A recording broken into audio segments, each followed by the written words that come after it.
Am I going to read you something? Yeah, go ahead. Okay. The stamps just keep coming and the book grows, so the story can know their tales. But there is wind in my sails with the changing tide, and already my ship for a wild ride. What comes to pass beyond the last in the doldrums lies in the mirage, but with ties to the environment I'm cast into, the truth impales me and nails me to the cross I bear, to show I care and bridge the divide. I can feel the rising tide. My affliction is not born of addiction this time, but I'm tormented by what eats at me and burrows into my skin. But the quandary of the fight tests my will to overcome what my doctor denied. For over a year the infestation has been a duration that I have lived with. Even now they hatch and torment me at all hours. The mite. The little guy has relatives all over the place and crawls on my face now, my skin. So when I write about a stamp, I have hope that one day my bugs have gone away and my pestilence will be stamped out in a war of due diligence to find the other side of battling what I can't see. And that will be my history. And when I'm on the other side, the side where veracity knows the details of my quest, an onus I bear, but just to be fair, so does everyone else. We all embrace what we hold dear and near to our hearts in the melee of living. The struggle to survive and know this life. The need to edify myself was born of my lineage, and I want to honor those I hold dear. I end up a muckraker fighting for justice to adhere to a cause, with poetry claws and pause to mitigation, longing for the notation with the bridge to litigation from the isle of paranomasia, losing me in a gist. A juggernaut is cause for alarm to the hegeria of the downtrodden, too weak to resist what is ill-gotten and demoralizing, and unique to each and every one of us. And knowing this, I have no predilection to prevaricate. I abhor what Blandish offers, and it is nothing if not an anathema in my eyes. Many of my passages appear to be tergiversation, but tend to be more readily metaphor's cause. The effect is what it does, and I merely ascribe. A poet whose wry implication serves all the nations without hesitation to know this world. But the time has come to put a stamp on this and to let my work be seen by many faces from many places. I want to be successful, but what is it? It starts with a question and leads to words, and words have been very important in my life. I worked very hard to do a job, and for many years the job was sheetrock. But just over 5 years ago, I picked up a pen and began to write in a war of words. The war has taken me to many fronts, and I am not done. I will trudge begrudgingly as my legs get weak, and I try to find solace for those who know oppression's yoke, and help them understand when something is broke. The law is a powerful statement full of broken promises and premises to divide what might just be baseless in the aftermath, when there is hindsight to contend with. Winter has begun, and the morning sun paints the sky blue with nary a breeze, and dew drips from the trees as birds sing. The sun moves across the sky because the earth spins. The waves pound the shores because the wind blows. The tide is pulled by where the moon goes. What's in store? Nobody knows. All right, I'll start off with 8 questions. Hopefully I'll be able to ask more. Maybe not. Anyway, why is your hair so short? My hair is short because of a condition that had happened to me a while back. I ended up catching a microbial parasite that worked its way under my skin, and I wasn't aware of what was eating at me, biting me, or crawling on me. And when I went to the doctor, they couldn't see anything, and so they came to the conclusion that there was nothing there, and that I might be suffering from a case of parasitical psychosis. Yes. And from that inflicted place, I remained for a year and several months. So, anyway, I ended up cutting all my hair off, and then I still had the bugs. I couldn't get rid of them. Oh. But now my hair's growing back in, so. Oh yeah. What do you got? I've heard you say you're excited about Trump. How so?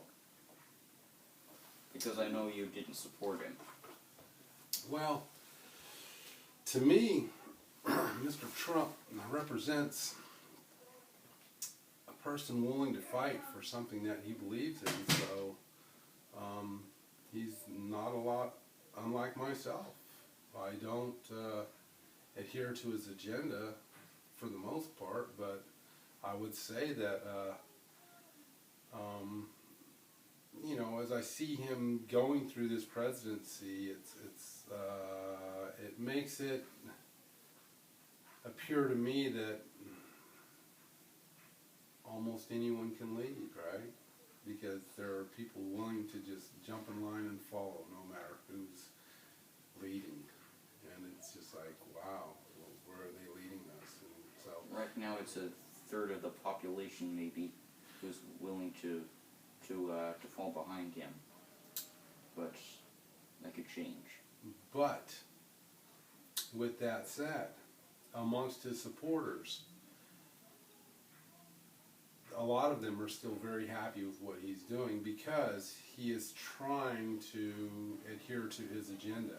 And, you know, and they'll blame it on one thing or they'll blame it on the other, and they'll say, you know, if he would have only had the support of the Democrats, then he could have got rid of Obamacare. But, really, it didn't take the support of the Democrats to get rid of Obamacare. It took the support of the Republicans, which he couldn't get. And that's what he was lacking, was support of his own party, supposedly. And I only say supposedly because Mr. Trump was a Democrat before he was a Republican, you know? Yeah. And so the whole thing turns into this twisted kind of thing anyway. So what is he now? Is he a Republican? There's some that might claim he's not, right? And so is he saving money? Is he spending less than Obama did, or is he spending more? Is the government getting bigger, or is it getting smaller? What is at stake with his take on government in this nation, right? And Yeah. only time will tell, and then we'll know, right? Then we'll know what he was capable of and truly culpable for when hindsight leads us into the aftermath that we will deduce from. Yeah. And I've heard you say you can't get enough of Ludlow. Why so?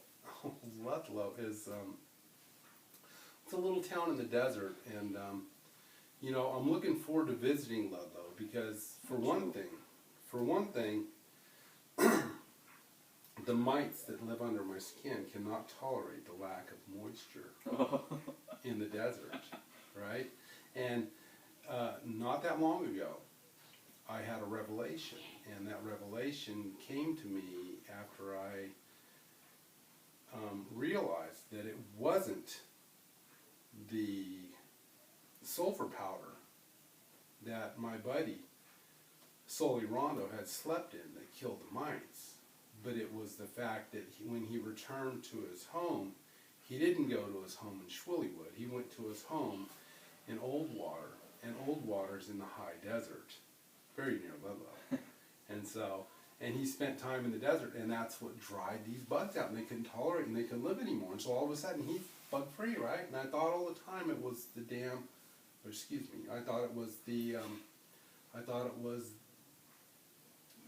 the sulfur, but it wasn't the sulfur, and the sulfur might have weakened the mites, but ultimately what killed the mites was the lack of moisture by him going to the desert in the summertime, and that relieved him of what he had been plagued with for many months.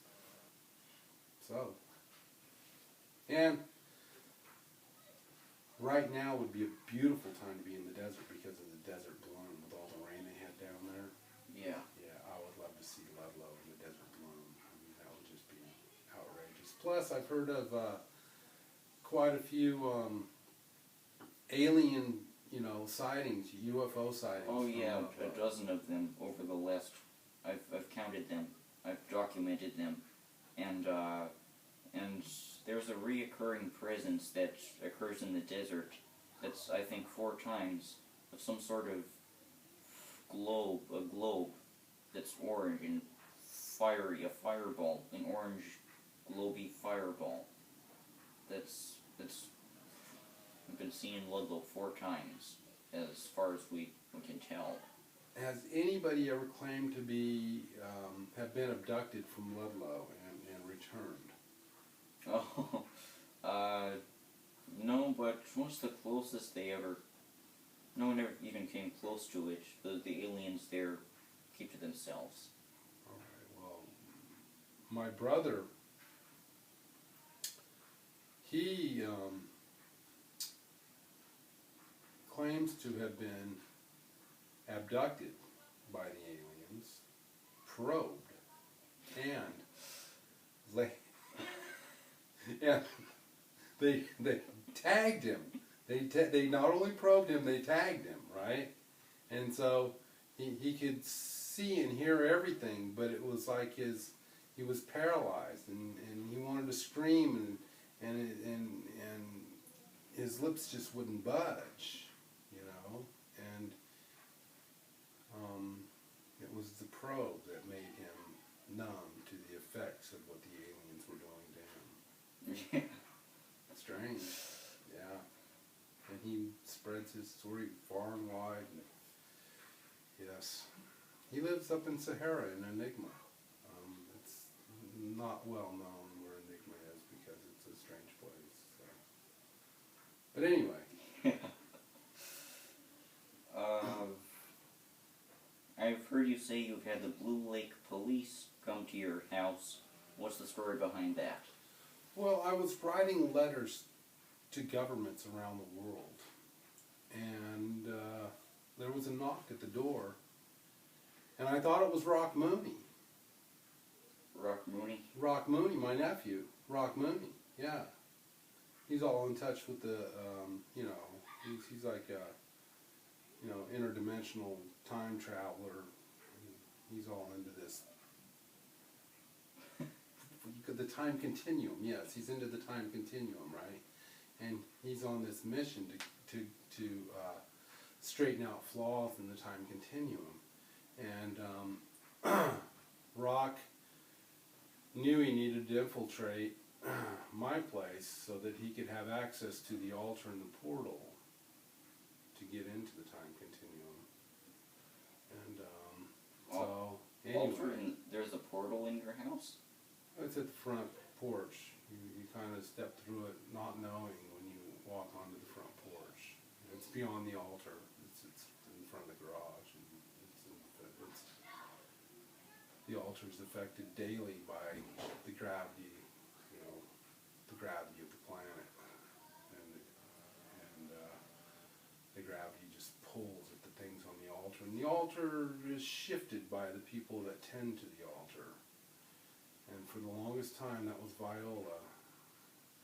So, but Viola's, she's not there anymore. So now I have the remnants of the altar that remain, and I tended to it the other day, but I've been, you know, lacking in my attendance to it. But what happened was I wrote letters, and I was sending letters to the government, and I sent letters to congressmen, senators, and I sent letters to foreign dignitaries, and I sent letters to mayors and governors, and recently I got a letter back, and it was in response to one of my letters, and you know, I never know what to say when they send me a letter because I'm writing poetry. So when I'm writing poetic things, then, you know, that just lends itself to a lot of analogy and metaphor and those types of things. And so when people read it, they can read whatever they want into it, like I'm a big giant tree hugger. And when they do that, they're pretty much on the mark, right? A big giant tree hugger. So you look at me and conservative, but, you know, and that would be fiscally, I'm pretty fiscally conservative. So, anyway, what happens is there's a knock at the door, and I think it's Rock Money, and I go and I open the door, and there's this sheriff's officer standing there. And she asked me if I had sent some letters to the city of Blue Lake, and I said, oh yes I did. And she goes, well, you know, they wanted me to come over and check on you to make sure you're okay. And I said, oh, I'm fine. And they go, well, why are you sending letters to the city of Blue Lake? And I go, because I'm sending letters to governments all over the place. And she goes, why? And I go, because that's what I do. I send letters to the government. And so she goes, well, what do these letters say? And I said, would you like one? I have a letter for you. And she goes, oh, no, that's all right, you know. And I go, I say they just talk about life, you know. That's all it is. And so next thing you know, there's another knock at the door, and it's her backup. And her backup comes in, and so I show him the stack of letters, and there's hundreds of letters at my house, hundreds of them, all stamped, waiting to go out, right? And so they look at my letters, and then they leave, and they go outside, and they start talking amongst themselves as I sit in the house, and they go, well, Mr. Griffin has every right to send a letter to the government. You know, the one goes, yes, he certainly does. And the only reason I know this was because there was a little bird sitting in my garage, and his name was Kinzer. That's my cousin. And so they didn't know that he was listening from behind the garage door to everything that they said. And so at that point, they got in their squad cars, and one pulled out after the other one, and they went on their way.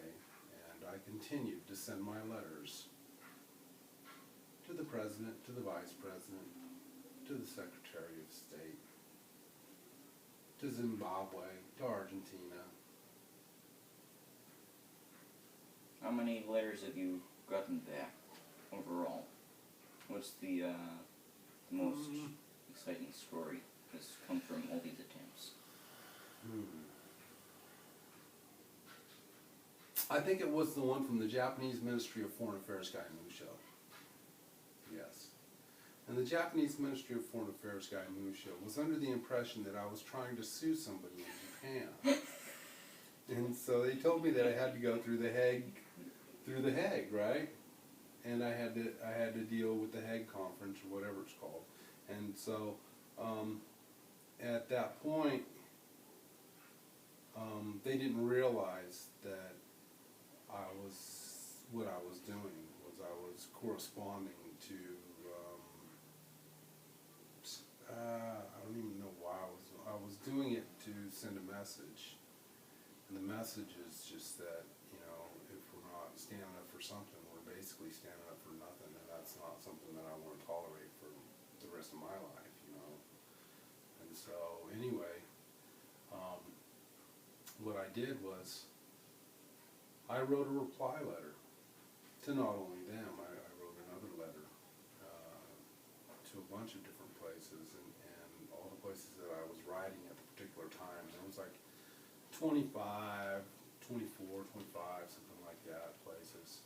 And I sent them this letter called Operation Correspondent Overload. And in the letter, I outlined my story, my war of words, so to say, you know. And that's what it was. It was basically a war of words, because I felt like I had been saddled with the yoke of oppression's burden by downtrodden nature, with downtrodden elements that were cast upon me wrongfully, and justice was nowhere to be found, blinded by what was in fact bamboozling nature, where I was in a boondoggle to flummox me, right? And so, but I have to wrestle this condition. I have to take it and use my mind to overcome what these people are trying to do with me, and all they're trying to do is they're trying to play with my mind, right? So what I do is I send out my Operation Correspondent Overload, and it's 10 pages long. But to the 20-something people, I send them each a story, but I send them different stories. And so when they put it all together, the book is about this big. It's well over 1,000 pages, right? And that was 4 or 5 years ago. This time when I send the book out, the book is over 8,000 pages long. And everybody gets a different story. But this time, I send it in many, many different directions. You know, and I'm not done yet. I sent out phase 1. I still have phase 2 and phase 3 to go. And phase 1 was pretty massive. There was hundreds and hundreds and hundreds of letters, right? I was at the post office, you know, I would go there and I would fill up whole big old mailboxes full of letters, right? And so, anyway, that was that. And so then I end up sending the Japanese Ministry of Foreign Affairs guy Musho a letter, and it was a letter of when I went to Japan and I did drywall in Japan. And this was about 15, 16 years ago, something like that. And I changed the names to protect the innocent, and so I no longer called it Japan, I called it Zalpa. And I wasn't in Tokyo anymore. I changed the name of Tokyo and changed the names of the people that were there, and I sent it, and it was complete with pictures. And so it had pictures of Tokyo, and it had pictures of the airport that got washed away in the tsunami, and it got pictures of the Shinjuku station that got gassed in the gas attack, and there was, you know, just all different kinds of pictures of Tokyo, and there I was, right in the middle of Tokyo, and being a drywaller on a project called the American Dream House. And the American Dream House was, you know, it took me to a foreign place, and it was very unique. And my sister was a foreign exchange student when I was a kid, so when she got home, this girl came back, the girl that she stayed with, her family. This girl came back to our place, and so she stayed at our house for about 2 weeks. So when I went over to Japan, I called her up, and she came and met up with me, and then we went out on the town 3 different times. She took me out on the town, you know, and that was very helpful because I don't speak Japanese, you know, and it's and I would say there's quite a few Japanese people that speak English, but it's not, some of them are embarrassed because they don't want to feel like they're saying something wrong, right? And one day I sat in the park and I was having a beer, and I was a little bit tuned up, and this guy comes walking along, and we sit there and we start talking to each other, and I go, hey, where do you work? And he starts talking to me, and he says something to me, and I go, so where do you live? And he's, you know, and we went back and forth for about 10, 15 minutes, and by the time we'd left, not a single one of us had uttered a single syllable that the other person knew. And that was it. Yeah. There was a point when I walked into a store, and one of the Japanese guys looks at me and he goes, oh, you big. He goes, coochie coochie coo. And I laugh, right? I laugh. I just go, oh my God, that's funny. So, anyway, I had a good time over there.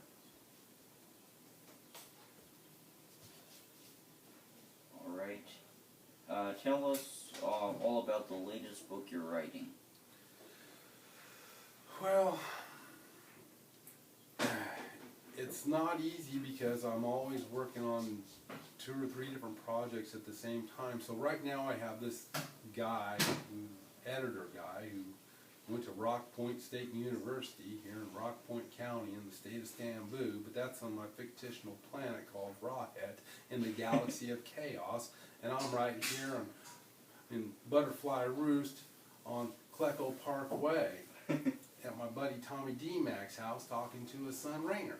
And so anyway, right here on Klecko Parkway, if you look out the window, you can't quite see it, but that's where the Crystal River flows on past Butterfly Roost, flowing into those oceanic waters, gently lapping at those shores of Stamboo.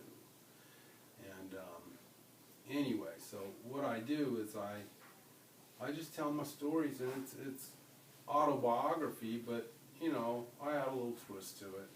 And so I have a book right now that's what's it called? Griffin versus Griffin, Lost in Litigation. And I'll just read you a little piece from the beginning of it. And this piece goes like this. Forward.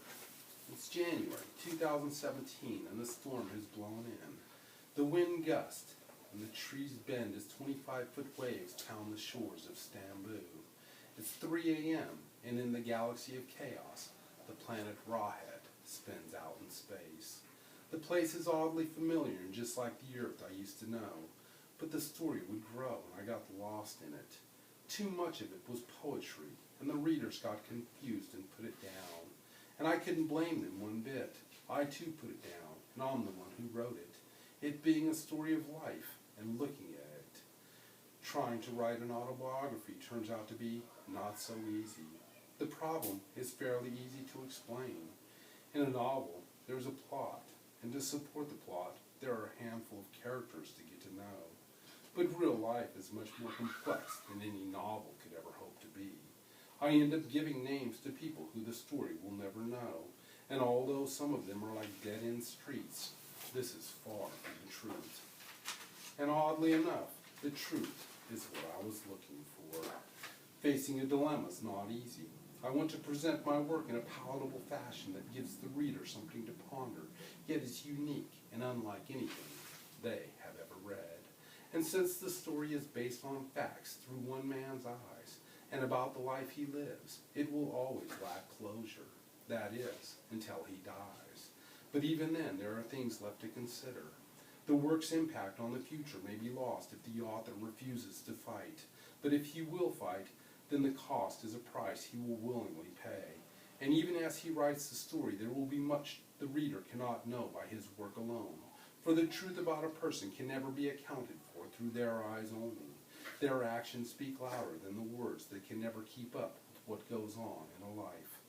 And if there was one person who began to grasp the stories of John Griffin, that person was Brooklyn Moorwater. Mr. Brooklyn Moorwater was a doctor and a therapist who lived in Rock Point County in the little town of Forestville. This is where that chapter begins, and what comes of it is therapy, where a writer is born by the story he'd tell. And that's how the book begins. And chapter 1 is called Therapy. And from there, it takes me into a long, drawn-out battle with myself, mainly, because that's what this life is. We face ourselves, and then we have to, at some point, battle our own self-destructive habits. And so we look that in the face, and we take that to task, right? We look for some aim to find purpose in the meaning of life, some meaning that goes forward that doesn't feel just empty and is void of everything that we have ever believed in this life. And that's, it's hard to find that. So that's what I try to do in my work when I'm writing, is I just try to look for meaning in the process, and I feel like the writing it's like a release. There's some cathartic element to putting my words down on a piece of paper in manuscript, and that's all my work is manuscript. None of it's typed, right? And so it's only when I decide to try to make a book that it becomes typed so that people can read it. Yeah.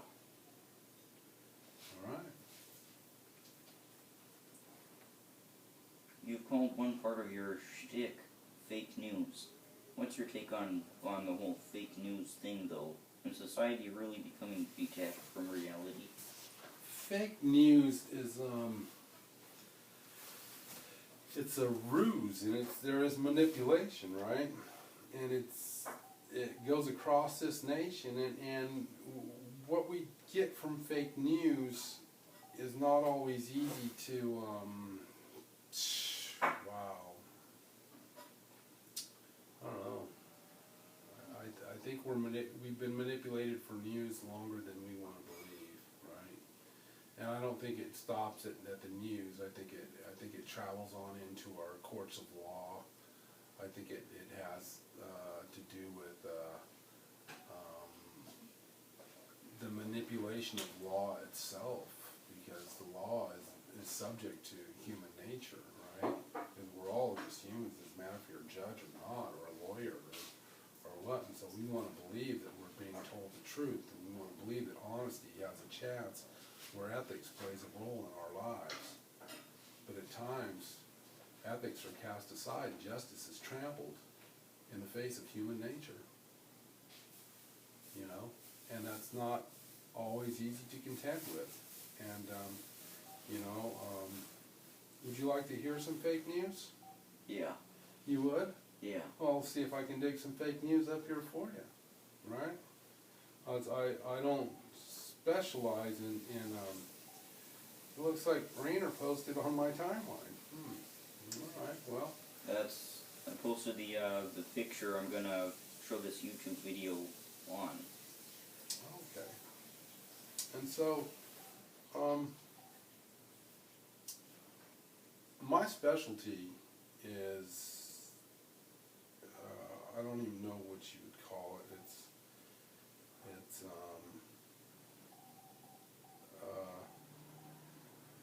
things like this. Let me read you a little something.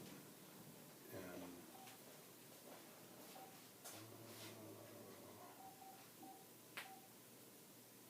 Kakistocracy is not so easy to pronounce and much easier to announce when it comes to fruition and the nature of my mission. I got caught in a web of deception, and I shook that web very hard. But even now I contemplate, and there in reflection commiserate the nature of my flaws. The laws were cause for pause with claws to ruminate, and I did. I took my notions with me to a law library to see what is at stake with my take on litigation in this capitalistic nation. And see, I like the way that flows, right?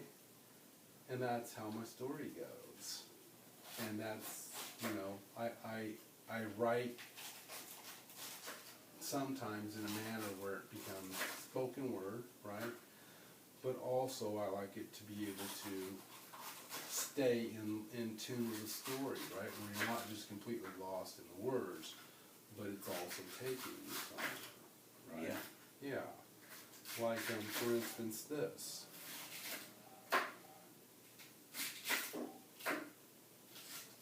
Along the way, my own counsel tends to see me as hopeless, lacking foundation, and as a result, they took a path that they themselves would later question. Subtle notions were presented to me as fact without basis to confirm, and when I refuted what was ill-gotten and demoralizing to a man of my intellect, they never saw it coming. And when I hark back in these instances, I am reminded of the human nature to pick on the weak, no matter who it is. But in light of this, they soon learned that I was in no way pedantic, and quite possibly saw themselves as dreadnought compared to the likes of me.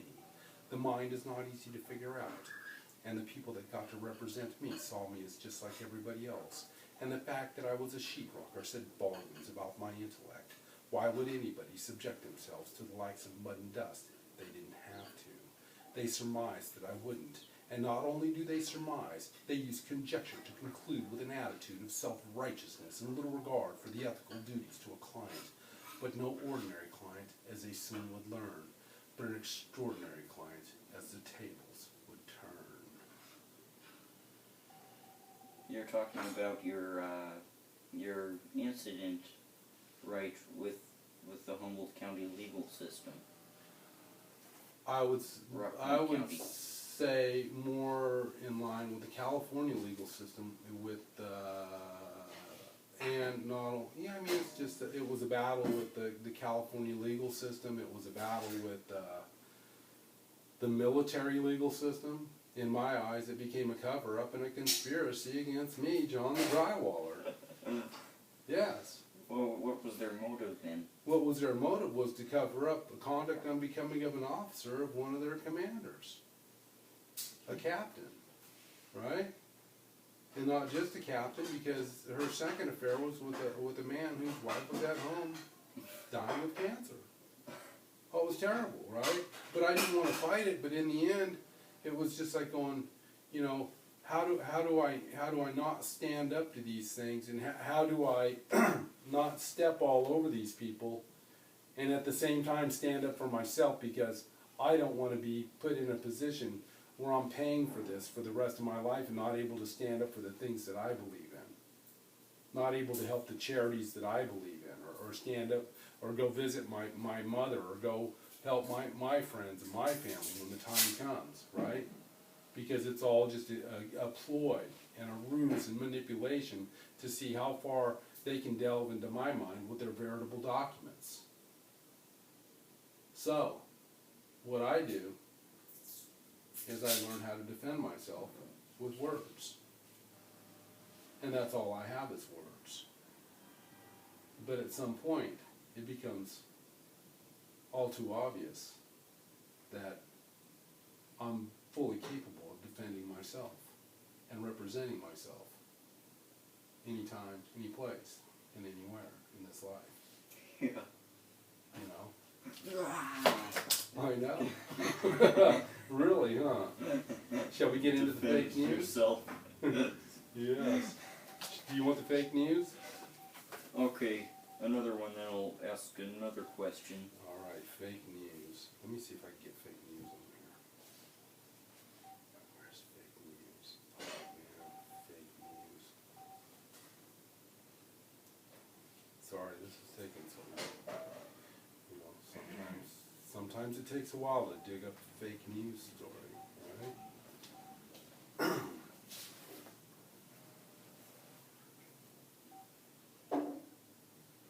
Why don't you go ahead and ask me another question, and then we'll get into the fake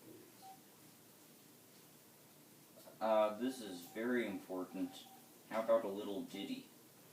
Oh, I have no guitar with I'm me. sorry I didn't ask you to... Where's the guitar? Oh. Yeah, no, I don't know. I gotta use my own gig. Yeah. So, okay, Do you need another time? here we go. Welcome to K-Bluff, your home for fake news and the home of fake news media in the little town of Hoboken. And who knows if we're token and words spoken, so tell your friends and the fun never ends. We have got a great show for you with all kinds of fluff because we specialize in duff and they sort of go together. We're starting tonight with the War and Peace Report with moderator War and Peace. Hi folks, we're live from Hoboken with words spoken right for the token, and who knows if we're smoking, but he ain't telling no one. There was an alien abduction earlier tonight, and I was fitted with a tracking device aboard the mothership where they probed me. It's okay, they used some sort of beta blocker, and although I tried to scream, my lips just wouldn't budge. I could hear and see everything, but it was like I was paralyzed. I think the only reason they abducted me was because of what had happened the night before. Let me explain.